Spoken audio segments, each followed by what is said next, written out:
Good afternoon. Thanks very much. It's rather an interesting experience to have my words read out like that, and actually rather moving. Thank you. I'm going to talk this afternoon for about 40 minutes about the relationship that the advertising industry has with its own past, and why I think that might be an important subject when we think about its future. This year is going to be the 40th anniversary of when I started in advertising. It was in 1974 that I joined Bose Massimi Pollitt, which was then a rising and extremely successful London agency of about 60 people.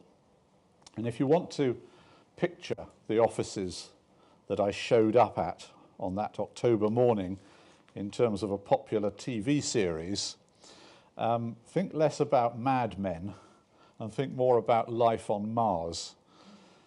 The men swaggering and loud in big hair, big ties and big lapels.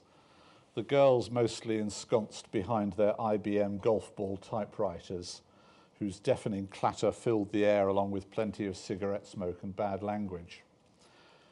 We did have photocopiers and pocket calculators, but we didn't, of course, have mobile phones, computers, email, the internet. TV commercials, which were only recently in colour, were shot on 35mm stock, and they could only be viewed in a room called the cinema, where there was a massive double-head projector. Artwork was pasted up in the studio with a lot of cow gum. Presentations required several hundredweight of 20 by 30 polyboard, which had to be sent out to a studio 48 hours ahead of the meeting, and so on. And it occurs to me now that if on that first day I had met someone who proudly told me that they'd started in advertising 40 years before me, that is, in 1934, that this would have appeared to me as a personage of extraordinary antiquity. And if they'd started reminiscing about how advertising used to be before the advent of television, in the days when illustrations had to be cut as printers' blocks, physically copied and sent to each publication, when copywriters and art directors sat on separate floors and communicated through ill-tempered memos, I would probably have found it all quite irrelevant to me. In fact, I don't remember meeting anyone then or since who worked in advertising before the war. Even the 60s to us felt like a bygone age, because advertising then, just as now, if not more so, was a young person's business. Our managing director was 28. The only people over 30 were two of the founder directors, who were both around 40, and there was a rather avuncular chairman who didn't do much and might have been 50, seemed very old. Today, half the staff in IPA agencies are under 30, and only 5% of them are over the age of 50. Like my colleagues and my bosses, I had no formal training in advertising. Such training as then existed, we heartily despised as irrelevant. We prided ourselves on our unique talents, our superior brains, and many of us did have first-class degrees in subjects ranging from English literature to nuclear physics, and we had immense confidence bordering on arrogance. And for the most part, this combination seems to have served us rather well. We were one of the best agencies in town. We would have said, without a doubt, the best, actually. And even with hindsight, I'd claim that we produced many of the most famous and effective campaigns of the 70s and 80s. What did we need to learn from books or from our predecessors in the ad business? Well, as you'll understand, I've since changed my way of thinking about this, but on the basis of 30 years' experience across the ad industry and all over the world, I would say that our attitude to the past wasn't untypical, because the default position for advertising people was, and still is, to assume that the past is largely irrelevant. Now, some of the reasons that this may be so, I've already touched on. It's a young person's business, and as I know myself, Even if you survive in it past the age of 50, you still think you're 27 because you're surrounded by 27-year-olds. Its authority as a profession is rather shaky, and it has no basis in technical rationality or case law as the legal or medical professions do. On the other hand, a successful performance of confidence and self-belief has always gone a long way. But these aren't the only reasons that advertising has tended to underestimate its own past. And in order to explore this further, I need to break my main proposition down into a bit more detail. In practice, it may appear that advertising people ignore their own history simply because they never think about it. But I don't think that properly explains the relationship they've constructed towards the past. I would suggest rather that implicit narratives have been developed that give them permission not to think about the past. And if by chance they do think about it, they can do so safely through the lens of one of these narratives. And I'm going to propose now that there are 3 such basic narratives, though each has its own different permutations and variations. Now, I'm going to call these the Enlightenment narrative, the Golden Age narrative, and the Year Zero narrative. And for each, I'm going to review what's partially true or useful about it and what's false and often dangerously limiting about it. And eventually, I'd like to suggest how each of these 3 narratives might be rewritten so that we could choose to relate to the past in a way that might be more useful to our industry, may indeed be essential to it if we are able to deal adequately with the future. So first of all, what I call the Enlightenment narrative. The Enlightenment narrative can be summed up as follows. The past was primitive, but now we are enlightened. And I think this was true of my own early experiences at BMP. We genuinely believed we'd found new ways of doing things. We fiercely believed in their rightness and even more fiercely in the wrongness of everything we were reacting against. We rejected the past like a heresy. And yes, that was the sort of word that we used. But that was just our own local and specific version of the Enlightenment narrative, which has a long history in advertising. Here's a famous example. The time has come when advertising has in some hands reached the status of a science. It is based on fixed principles and is reasonably exact. The causes and effects have been analysed until they are well understood. The correct methods of procedure have been proved and established. We know what is most effective and we act on basic laws. Advertising, once a gamble, has thus become, under able direction, one of the safest of business ventures. Actually, how many people recognise that?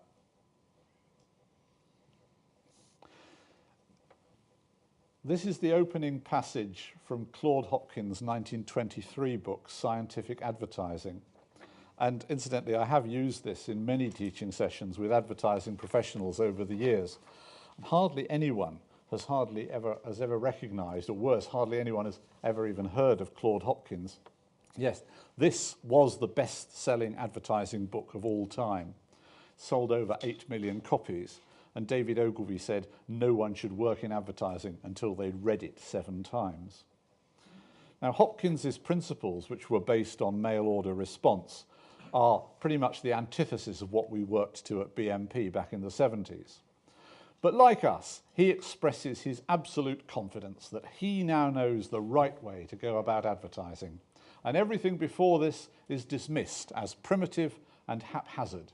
Advertising once a gamble. And if you knew no better, you might suppose that Hopkins had a point.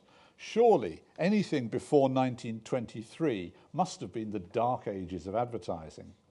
Yet for decades before Hopkins wrote, huge sums were being spent on advertising, which was creative, sophisticated, and undeniably effective, a fact to which men like William Hesketh Lever and John Wanamaker owed their immense fortunes. The Enlightenment narrative, however, just as it always overclaims for the power of new approaches, whatever they are, equally it dismisses anything prior as obsolete. 20 years before Hopkins wrote, another Enlightenment myth was popularised in the story of how John E. Kennedy blagged his way into the office of Albert Lasker, the MD of the Lord and Thomas Agency in Chicago, to tell him that advertising was salesmanship in print, a formula which was supposed to make all others history.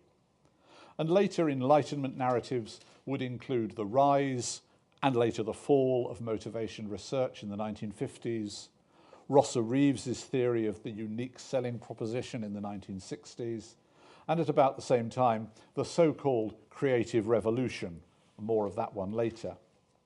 And maybe more recently, the popularity of market modelling, of neuroscience, or behavioural economics.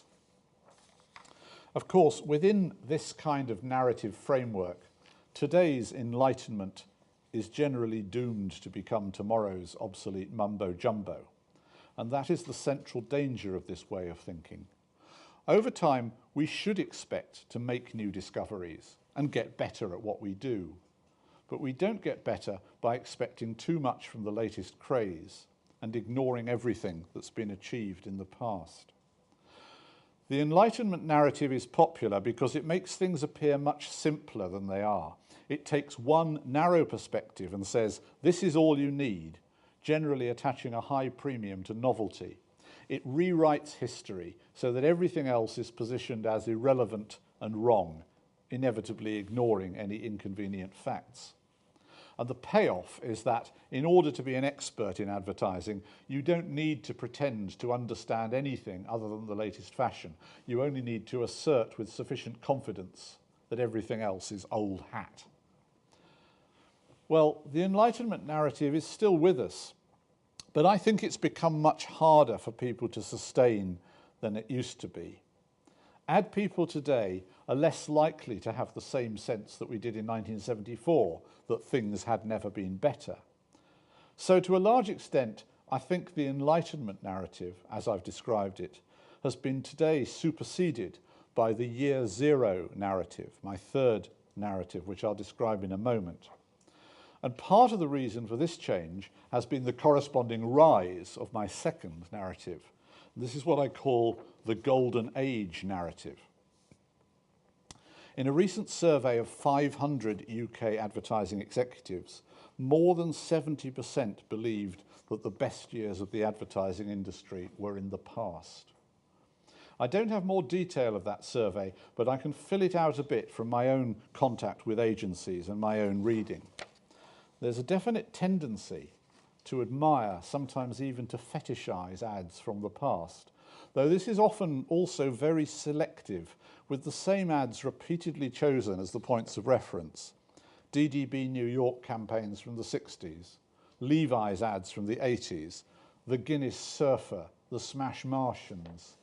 Now, I'm all in favour of appreciating ads from the past, and I shall conclude that we should do it more.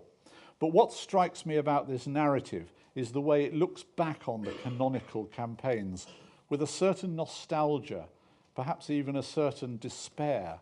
It does feel like the original Golden Age myth, when the ancient Greeks believed they were living at a time when things had inevitably deteriorated and they could never be restored.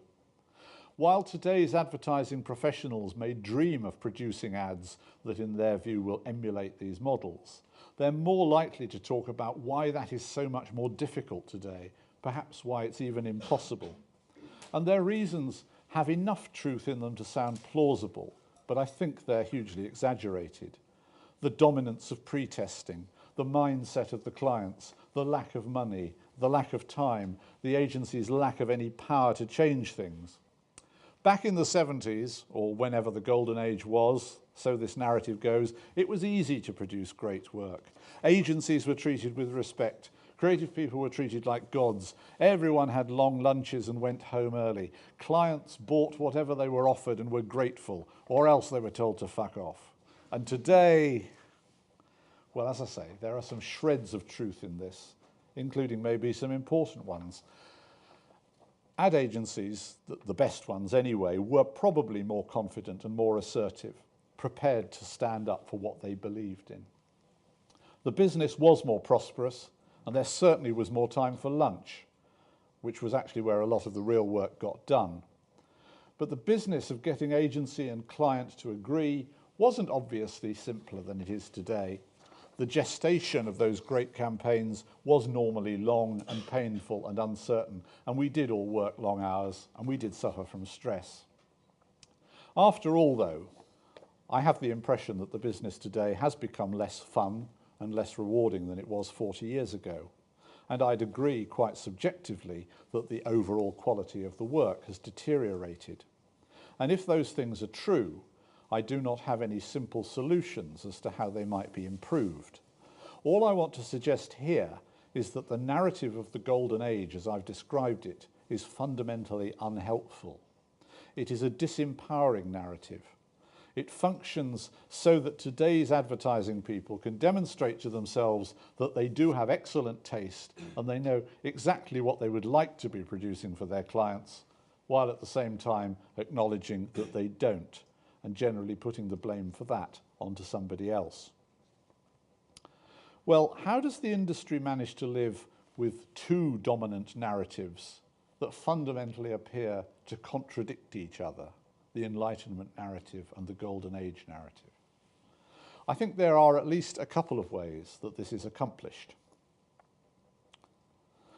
One version, which is very popular among creative departments, is a story which combines a version of the Enlightenment narrative, only located in the past, with a version of the Golden Age narrative. And this is the narrative which I've called the Creative Revolution. It's widely believed in, I think, but it's most clearly articulated in Andrew Cracknell's recent book, The Real Mad Men. Its subtitle, The Remarkable True Story of Madison Avenue's Golden Age, when a handful of renegades changed advertising forever, pretty much says it all. The first part, the Enlightenment part, goes like this. Prior to Bill Bernbach, all advertising was unremittingly crap. In the words of Fred Danzig's preface to Cracknell's book, brain-jarring repetition and hyperbole. Then Bernbach came along and changed all this with, quote, good taste, humour and amiable messages, followed by a string of other creative heroes like Papert, Koenig, Lois, Carl Alley, Mary Wells and Jerry Della Femina, and in London, Collett Dickinson Pierce, and I might include BMP. A similar narrative informs Sam Delaney's book about UK advertising in the 60s and 70s, Get Smashed. Now, these are both well-researched and entertaining books, and they're well worth reading for the rich detail they contain of important periods in advertising's history.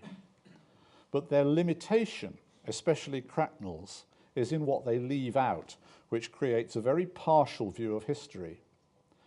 In Stephen Fox's earlier and much more rounded history of US advertising, The Mirror Men, the chapter called The Creative Revolution deals with three men, of whom Bernbach is only one. The others are David Ogilvy and Raymond Rubicam, who both predate DDB. It's clear from Fox's book that creativity, good taste, humour and amiable messages have been the preferred style of certain advertising practitioners throughout history, while others have been equally attached to very different hard sell techniques. These polarities have always coexisted, and the dominance of one or the other at any time tends to be cyclic. Better still, go back to Martin Mayer's brilliant 1958 study of the US advertising industry, Madison Avenue, USA, to get a feel for what a diverse, innovative, intellectual and creative ferment that decade really was. However much you choose to admire Bernbach's work, and there is a case that it's overemphasized to the exclusion of many other interesting talents, any narrative that positions DDB New York in the 60s as a unique or even redemptive event in the history of advertising is dangerously misleading. So having located the Enlightenment moment safely in the past, and that's somewhere between 50 and 60 years ago now, Cracknell's subsequent narrative of the passing of the Golden Age, as he flags it up in the subtitle, largely takes care of itself. The epilogue to The Real Mad Men laments the end of a bubbly, sun-dappled decade and evokes the Vietnam War, the Manson murders, and the rise of Marion Harper's into public as the turning of the tide. It makes a great ending, but it's not the only narrative that we have to believe. There is, however, another and even more pervasive story which elegantly enables today's ad exec to escape the complications of the past without having to decide whether it was the Dark Ages or it was the Golden Age. This is my third narrative, and I call it the Year Zero narrative. This narrative is simple. Whatever happened in the past, the world has now changed so much that it's all completely irrelevant. I think this is the most dominant narrative around today. Now, the idea that the world has changed and the old rules no longer apply has been popular for a long time in marketing and advertising circles. It does indeed look a little bit like the Enlightenment narrative, but the difference here is that the change has been dictated by external forces rather than by the author's new discovery, although most authors of this sort of thing do usually have a new discovery or a radical new worldview which just happens to fit the brave new world we're about to enter. The external forces that are behind such stories are many and varied, but mostly they tend to focus around two themes. One is the changing nature of the consumer, about whom many things are asserted, but few usually proven. The other, and in the past 20 years this has become more and more dominant, is technological change, and especially its impact on commerce and on communications. And the two are often combined, as for instance in the common claims that because of the internet, today's consumer is more empowered or more cynical. What you will notice about most of the writing of this kind is a great deal of broad assertion that some fundamental change is happening right now. And the assertion is generally vague enough that it's hard to directly deny it. It may be nonsense or it may be partially true, in which case it may have been equally true 10 years ago or 100 years ago. But string together enough topical anecdotes, learned sounding riffs from cultural theorists and hip rhetoric, and few people will bother to argue with you. Here are two quotes from this kind of writing to give you the flavour. Quote 1. Crash, boom, bang. Welcome to the age of accidents. Welcome to the age of constant alarm bells, where surprise is all and no one can predict what will happen tomorrow. Quote 2. A great phase in human society appears to be drawing to a close, the age of image. Some called it the society of the spectacle, a time saturated by images from the new media of cinema, magazines and television. These fused with the growth of leisure, lifestyle and mass-produced goods to create a consumer society. It's now being challenged by everyone, from anti-globalization protesters to nonconformist geeks. As one phase closes, another opens, the age of intellect. I've no doubt people are writing plenty more of this sort of stuff today.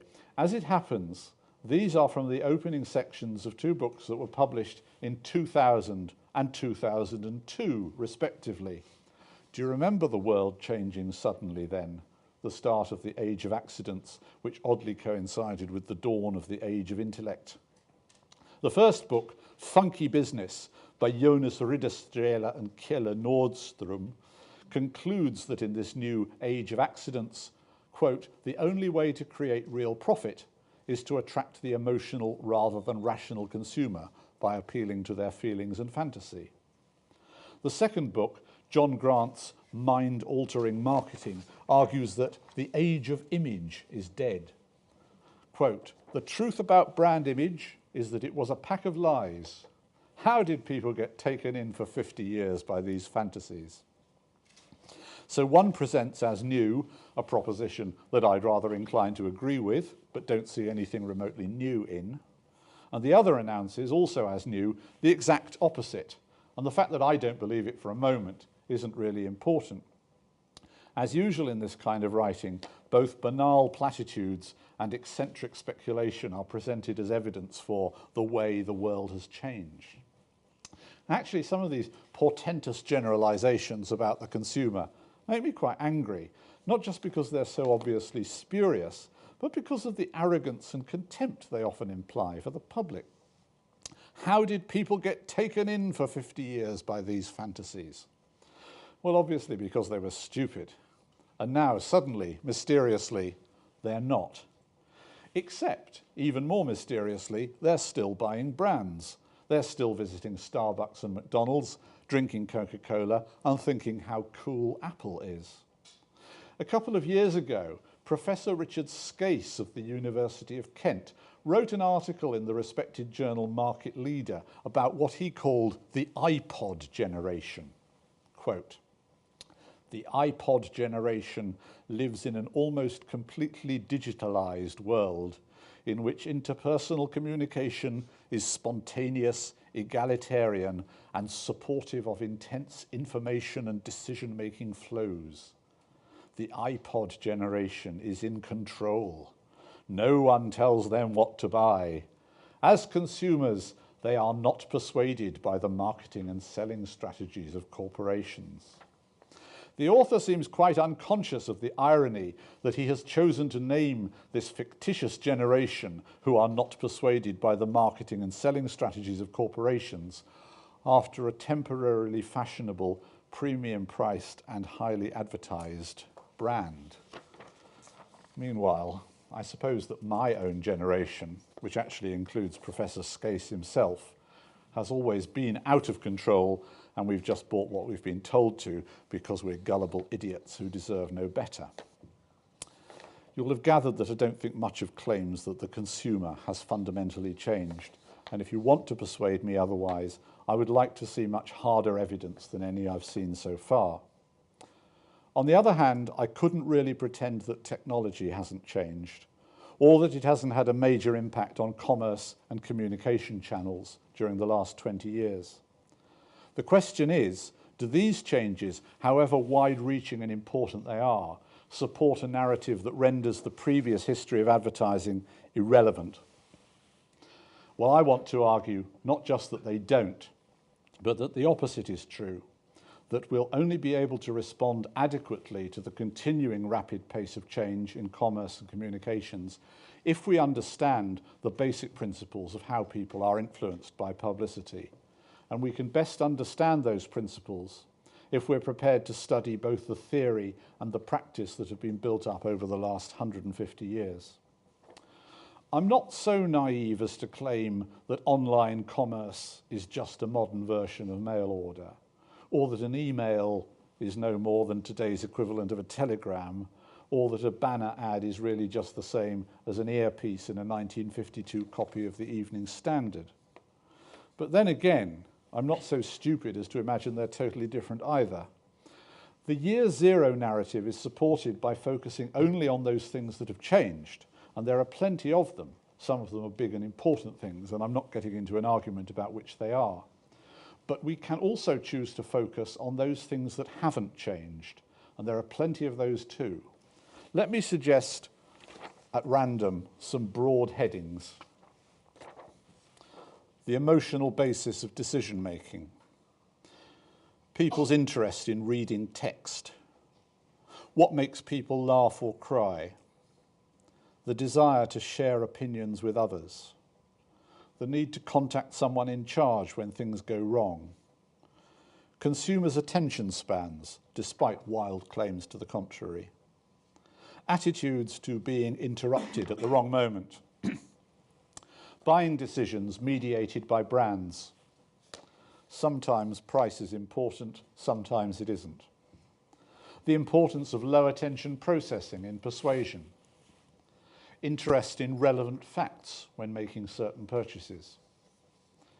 People over 50 have trouble reading small print. Susceptibility to sexual attractiveness. Enjoyment of music. Wanting to feel connected.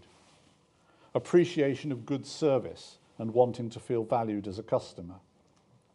And I'm sure you could add to that list. And I suppose that none of those things has changed very much in over 100 years.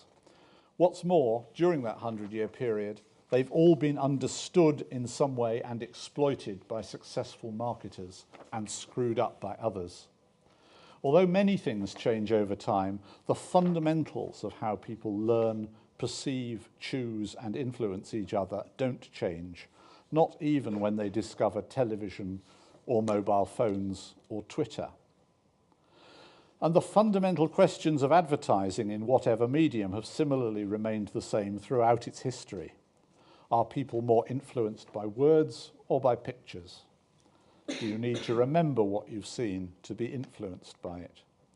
Do we choose based on our reason or our emotions, whatever we mean by those simple-sounding terms? Is it important for advertising to be liked, and does it matter if people hate it? Does a successful ad need a single message, multiple messages, or no message at all? How much repetition does an ad need to be effective, and how much is too much? Is advertising an art or a science or something else? Well, if your narrative of advertising history is a year zero narrative, your answers to such questions will probably be based on common sense. But that is only to say that they will be based on half-digested folk memories of some particular answer that someone you never heard of once gave in the past. What Keynes long ago said about economics is just as true of advertising. So-called practical men who have never knowingly been exposed to an intellectual influence in their lives are invariably the slaves of some defunct economist. All of the words that we still use as common currency in planning advertising, concepts which even skilled professionals regard as self-evident truths, have a historical beginning in a specific place and time, and they come loaded with the baggage of a particular worldview that we might or might not really want. Words like impact, recall, proposition, attention, reason why, message, idea. As long as we accept all this uncritically as just common sense, we are, as Keynes said, slaves to it. Among other drawbacks, we become slaves to mutually contradictory principles, which is one reason why advertising development is fraught with so many passionate arguments.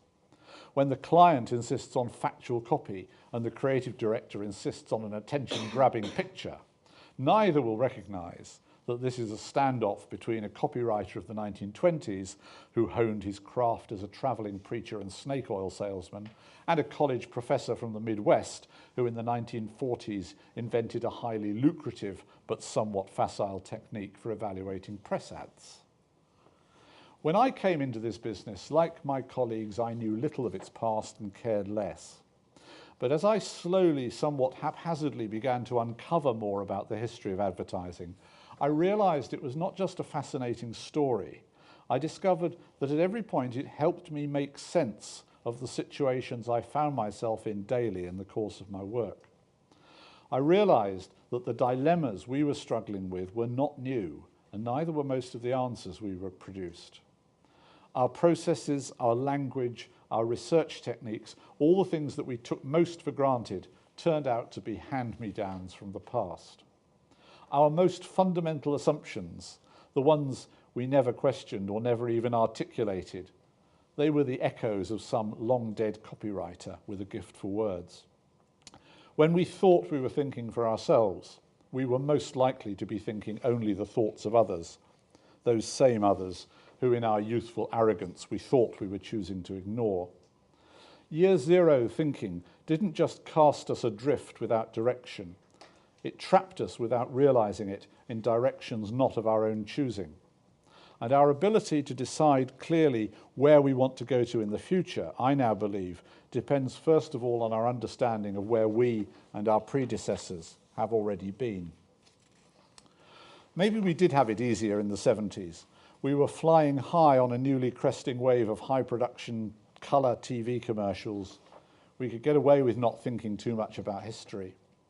But if today's changing media landscape is more challenging, complex and unknown, and arguably it is, and if the business is less fun, more highly stretched and stressed out, and arguably it is, if these things are true, we can no longer hope to get away with flying by the seat of our pants.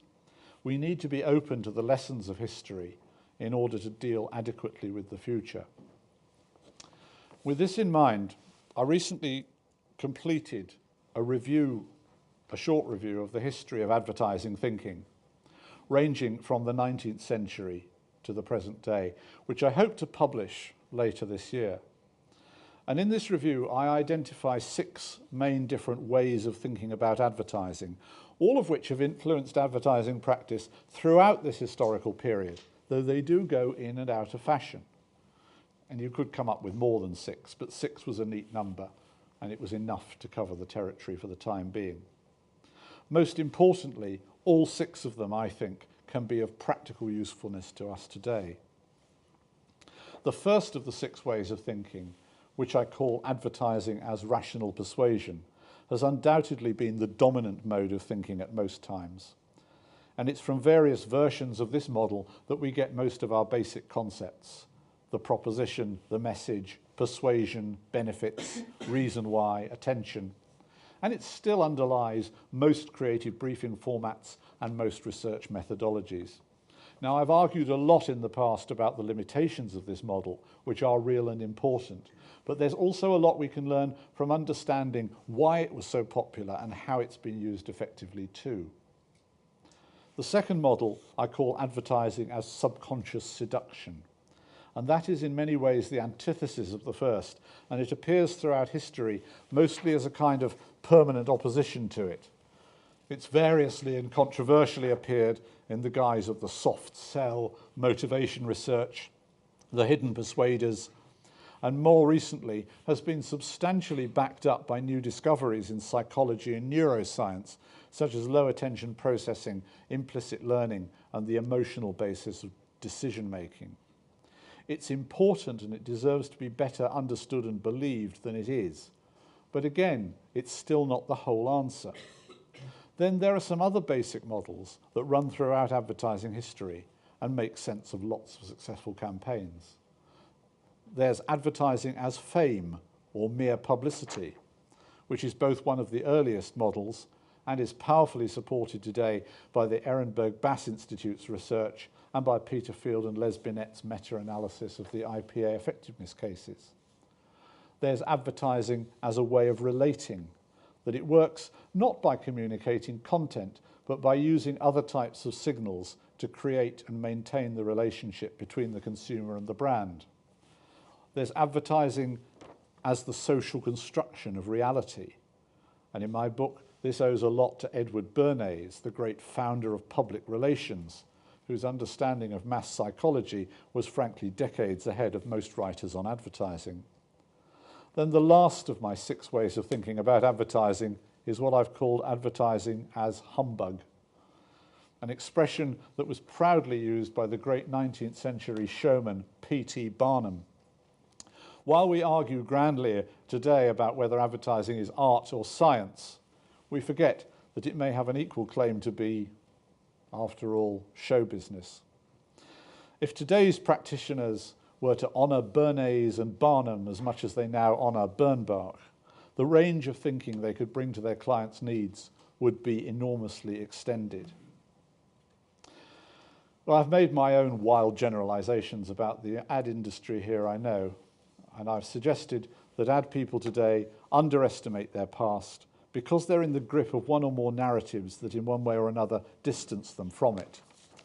And if anyone doesn't recognise themselves or their experience in what I've said, I apologise. But whether or not that's true, I'd like to propose 3 ways of rewriting the narratives for how we think about advertising's past. And after all, we're free to choose these, whatever our current perspective is. So why not try them out and see what happens? First, instead of the Enlightenment narrative, we can choose to see a story of continuous exploration and learning, where we value all the insights and achievements of our predecessors and notice their mistakes and their blind alleys too. Secondly, instead of the disempowering golden age narrative, we could choose to see the whole of the past as a rich source of inspiration, not just a few ads that fit a narrow view of excellence, but opening up to techniques and ways of thinking from the past that may be currently less fashionable. Let's allow ourselves to appreciate Claude Hopkins and Phineas Barnum as much as we idolize Bill Bernbach. And lastly, however much things change, we don't have to let this blindside us. Instead of the year zero narrative, we could see ourselves as standing on the shoulders of giants. We're able to do new and better things because we've learnt from and honoured the discoveries and hard work of all those highly varied, fascinating, talented, and occasionally crazy people who used to do the same sort of thing that we're doing now. Thank you. What I'm hearing you're asking is about should agencies recommend beyond just advertising to make business recommendations to the client.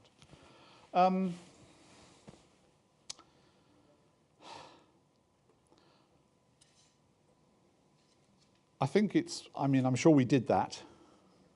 I think in some ways that's a healthy relationship. But I think there's also, there's a realistic sort of limit to it as well. That, I don't think agencies should assume that they're there to solve all their clients' business problems for them. It is an interesting, difficult one to answer, because I think on the one hand, I think agencies do need to understand their clients' businesses, and I mean that sort of genuinely.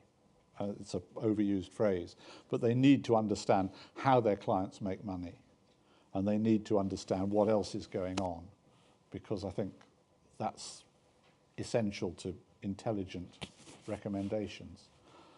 But then that doesn't mean they're there to solve all their problems for them. They are there essentially to work within a particular kind of role. And I think there's a danger, there certainly was a danger back in the day that, we were, as I said in my talk, we were actually a pretty arrogant bunch back in the 70s and 80s. And I don't know if agencies are still like that today, but I think at some level they are. I just think they have to repress it a lot more. But I think deep down, and that's dangerous, I think that's very dangerous. There is a sort of unspoken assumption that the client is an idiot or the client is a bastard. It may not be expressed, but in so much as it's there, it's very dangerous because it basically indicates a lack of respect. And I think that when agencies think too much about the clients running their business all wrong and they should be doing it differently, that's a dangerous place to start from. I think the agency-client relationship, I'm sure it can take many forms, and every agency-client relationship, I think, has to be negotiated in its own terms. So I don't think there's any absolute answer to what the agency should or shouldn't do. But I think it should always aim to be based on mutual respect, and that is very, very often lacking. I think it's true that very often the client lacks respect for the agency. I know that's true. And I think it's equally true that agencies too often lack respect for the client, which means that they get into strange ways of working that are not very productive and are really about sort of trying to score points off each other rather than about a genuine collaboration.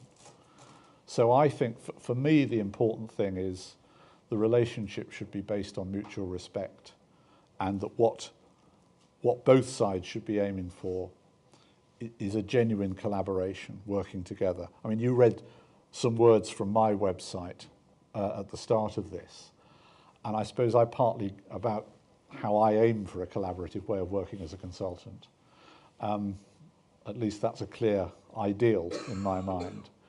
And I think I've got there partly as a result of working for many years in an industry where, you know, that respect was frequently lacking, and that collaboration was frequently lacking. How successful do you feel agencies were rationalising the irrational consumer? I mean, behavioural economics, first of all, which is a brilliant bit of branding. You know, it is a rebranding of certain discoveries from psychology, some of which are 30 years old, but, you know, nobody was interested in when they were lying in the volumes of learned periodicals. And, you know, a lot of really interesting stuff has been made accessible now through various books. You know, we all know the books, I guess, Kahneman and Schwartz and all these people. So there's a lot of really useful stuff going out there. I think my modified rapture about behavioural economics is not that it's not worth knowing, but that it's, and I quoted it in this context, that it becomes another bit of an Enlightenment narrative. That now we understand behavioural economics, suddenly everything else becomes irrelevant, and this is going to tell us what to do. And I think it's swallowed whole a lot by people who perhaps should be a bit more sceptical of it. It's not quite as simple as it appears. And it certainly doesn't tell us what to do. It doesn't solve all our advertising problems. And part of the reason for that is it does come back to the sort of the fundamental dichotomy that you've mentioned, which for me, I suppose, is the thing that kept me interested in advertising for 30 years and still keeps me interested now 10 years after I've left it, is that when you try to sort of really dig down into how does advertising work, you inevitably get into questions that are fundamental about how do we operate as people, how do we make decisions, how do we learn, how do we perceive. I mean, it takes you into philosophy, psychology, life, the universe, and everything, and you can spend as long as you like meditating on that. And I don't think you'll ever come up with a neat intellectual answer to it. The best you come up with is saying, well, it's a bit of this and it's a bit of that, and how do we practically go about it? And I think there's been a huge movement throughout the history of advertising. There have been people who always want to make it scientific, in the sense that Hopkins, I think, called his book Scientific Advertising. You know, if we really understood how people's minds worked, then we could actually, you know, we could just plan exactly how to influence them. It would be very scary if that was genuinely true, because other people have equally always been really frightened of that as a possibility. I don't think it's ever actually been at all realistic. It's a misunderstanding of how people's minds work. But every so often, you know, a new theory comes along and it's hailed as another magic bullet. You know, if it's not behavioural economics, it's neuroscience, and there's been an enormous amount of nonsense talked about neuroscience, although again, there's a lot of really interesting learning there. But, you know, you get people talking about, hey, we're looking for the buy button, and, you know, if we could find the bit of the brain that lights up when you buy Coca-Cola, then we know exactly how to manipulate you. I mean, it would be scary if that was true. I don't think it's true. So all this gives us some insight into how we work. And, you know, it helps us understand, if nothing else, that, for example, neuroscience will show us that the fundamental basis of decision-making is almost certainly emotional rather than rational. So any theory that's based on saying you give facts and you give arguments in order to persuade people is going to be an oversimplification. But there's no one theory that is going to help. So it comes back to the reason we're able to do this job is not just because we understand as much as we can about how people make decisions and how they're influenced, but it also comes down to the fact that we are people too, and that we interact as people, and we interact in ways that we don't fully understand. And, you know, I could go on, but, you know, the rest of the volume, which I hope to publish, will maybe give some more insights into this from a historical point of view. But I've never set out to say, I have now worked out how advertising works. But what I have set out to do is to sort of set out, this is how people have thought advertising works. And there are lots of different ways of thinking about it, and actually they're all right, and they're also all a bit wrong, because if you take any of them as a sort of single prescription, it's wrong. If you take it as a possible way of thinking that might unlock something, it's good. When a brand maintains a relationship between the consumer, and then he mentioned previously about the iPod generation and how people are not persuaded by marketing and selling strategies, how do brands maintain the relationship with their consumers? In case I didn't make myself clear, I thought that whole paragraph about the iPod generation was complete tosh. I didn't believe it for a moment. I think, you know, this generation, the previous generation, the next generation, you know, our basic psychology is going to be fundamentally the same. The only thing that might change around that is detail and nuance of how you do it. The irony of that iPod generation was he's saying, look, here's this iPod generation who don't buy brands anymore, they're not fooled, but they're all buying iPods, you know, so what is this all about? I think that the theory about relationship, this was a big, again, I haven't got time to go into it in great detail, but it was a really big light bulb moment for me when I came across this way of thinking about communication. It comes from a guy called Paul Václavic, predominantly, who was nothing to do with advertising. He was actually a psychotherapist, and he was a member of a group known as the Palo Alto School back in the sort of 60s in California, studying the nature of communication.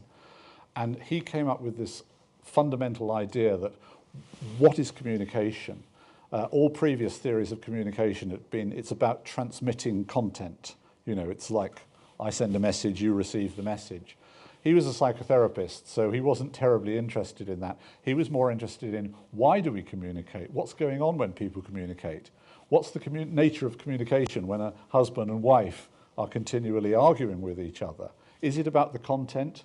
Well, no, we all know it's not really about the content. It's about, you know, they argue about the toothpaste and the marmalade or whatever it is that they argue about. It's not to do with the content at all.